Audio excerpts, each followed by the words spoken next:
Imagine this.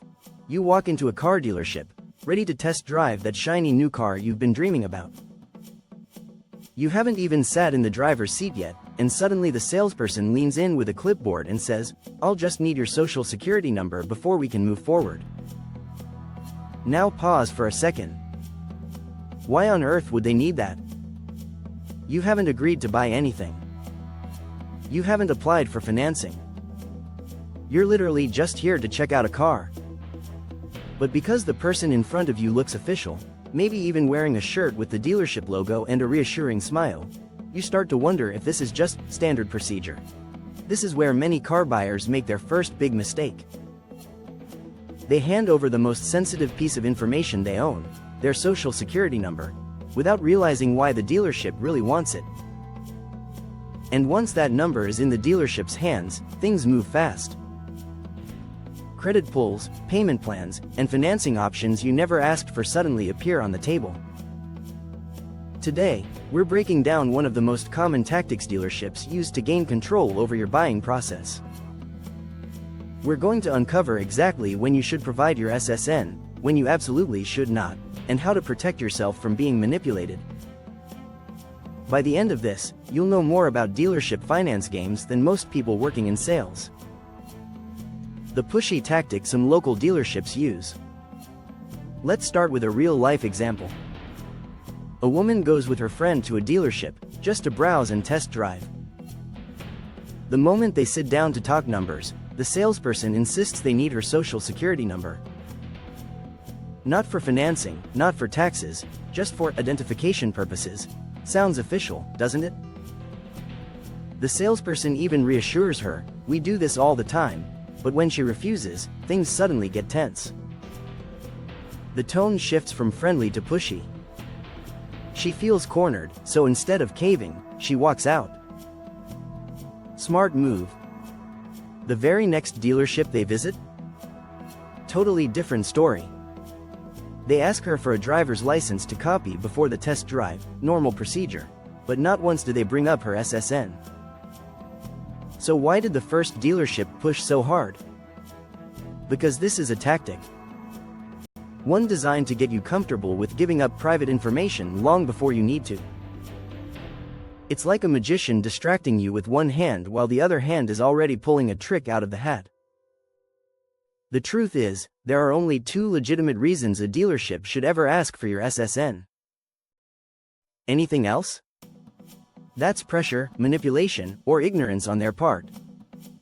And here's where we get to the first big reveal. The false Patriot Act excuse. Dealership employees love to throw around the words, Patriot Act, whenever they want to sound convincing. They'll tell you that federal law requires them to get your SSN, for identification, or security purposes.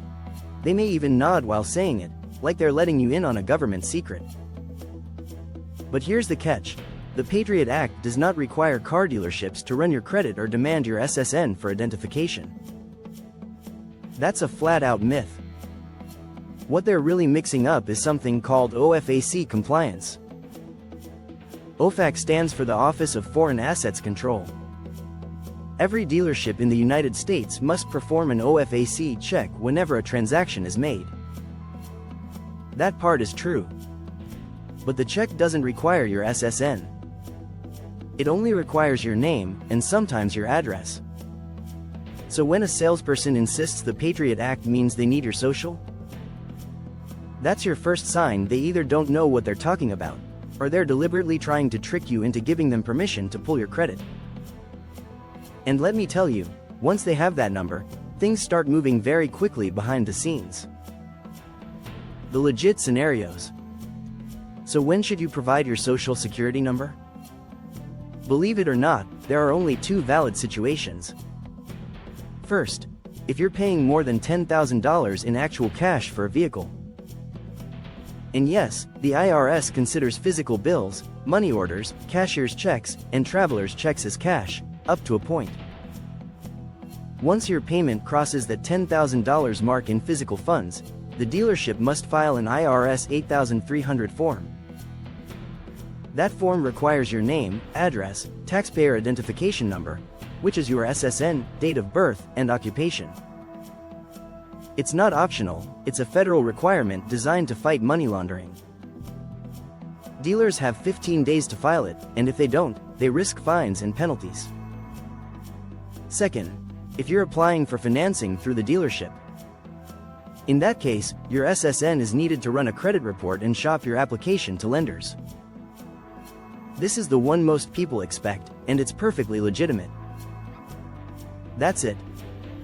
2 scenarios: paying large sums in cash or applying for financing. Notice what's missing: test drives, quote requests, casual browsing. None of those situations require your SSN. The OFAC reality. Now let's go back to that Patriot Act excuse.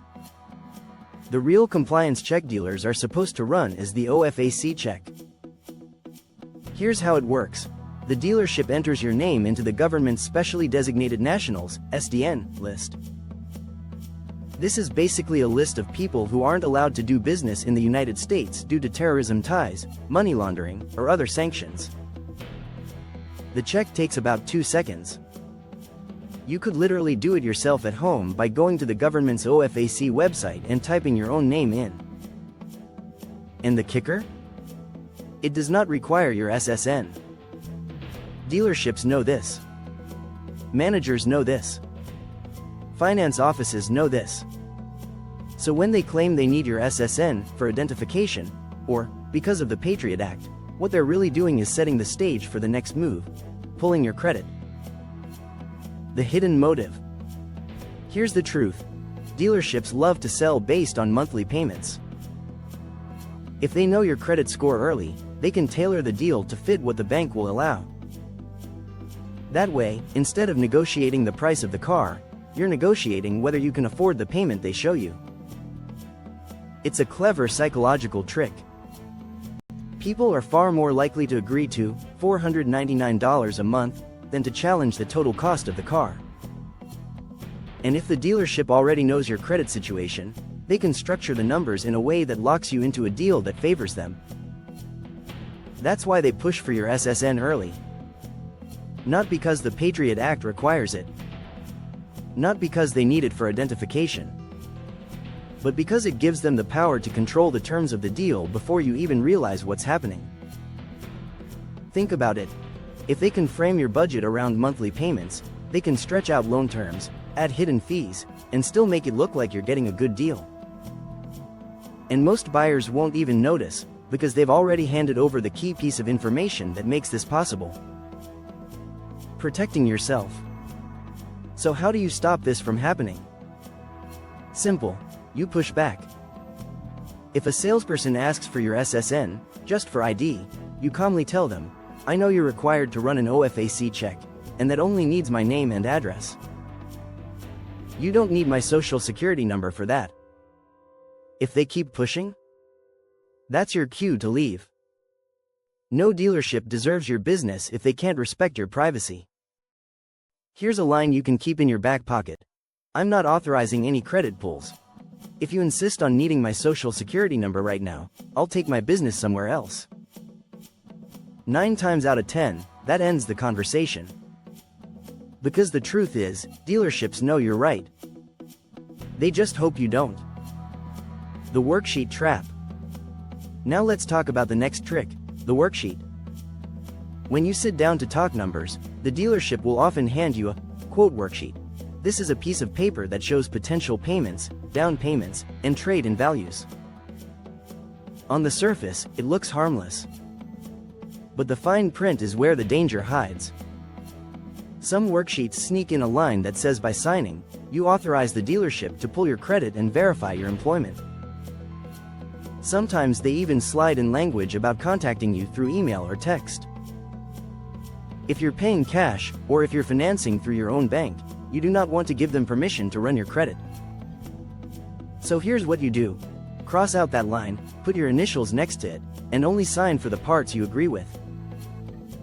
Good worksheets will clearly show terms like interest rate, loan length, and conditions like subject to approved credit. Bad worksheets hide these details, leaving you guessing. The best ones even break down example scenarios, so you know exactly how the numbers were calculated. The takeaway? Never sign a worksheet without reading every line. And if something looks shady, scratch it out. Conclusion, the bottom line. Here's what you need to remember. Dealerships do not need your social security number unless you're paying over $10,000 in cash or applying for financing. Period. Anytime someone claims it's for the Patriot Act, or just for identification, you know they're bluffing. The only identification check required is OFAC, and that's done with your name, not your social security number. Protect yourself by pushing back, refusing to hand over private information unnecessarily, and carefully reading every worksheet before you sign. The more you know, the less likely you are to get trapped by dealership games.